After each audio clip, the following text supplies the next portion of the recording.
Okay, so we have a guest Google this week. I'm so excited to introduce AJ Mendes. AJ, if you don't know, she's a former WWE wrestler. She has one of my favorite books called Crazy is My Superpower. She's killing it. Hi, AJ. Hi. AJ. How's your COVID going? I feel like that's a hard question because you want, like, everyone's answer should be like the world's on fire. It's like, it's a miserable time, but there's also some really cool stuff happening. So I have to like be like, all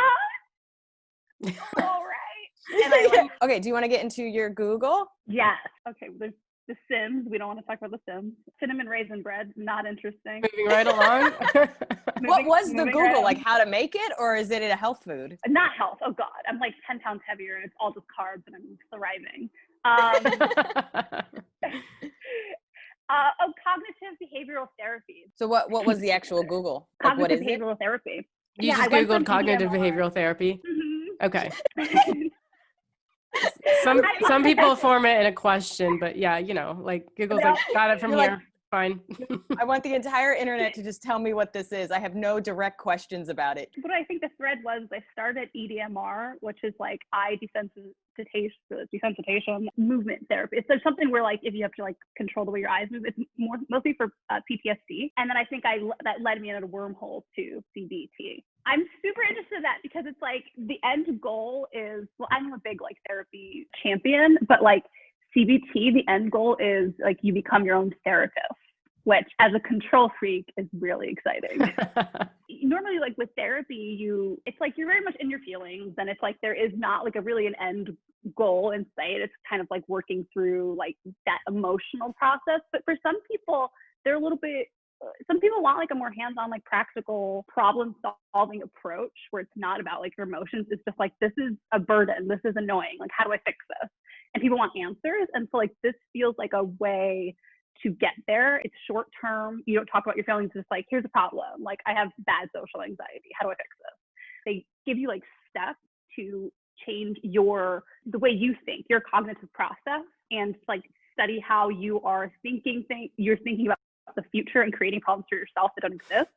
And then like, what do you say to yourself in that moment to stop that process?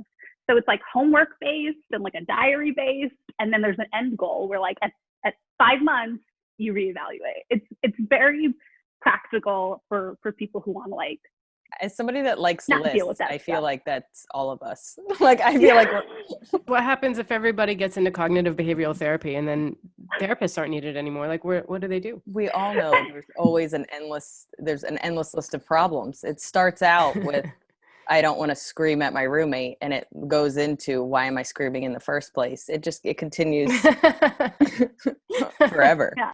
What form of therapy do you do that cognitive is a revelation to you? Because I'm bipolar, and so what I found that I was doing this on my own. I was taking more of like a practical approach without really realizing it. Whereas like talk therapy, I think is the greatest thing in the world, and I'm always just like, go if you can. But it's really, really expensive, and it's like hard to like get appointments, and insurance doesn't cover it. So like that's not like always an option. So like there is for like the world. So I'm not always just like, yeah, go to therapy. I know it's not that easy for everyone.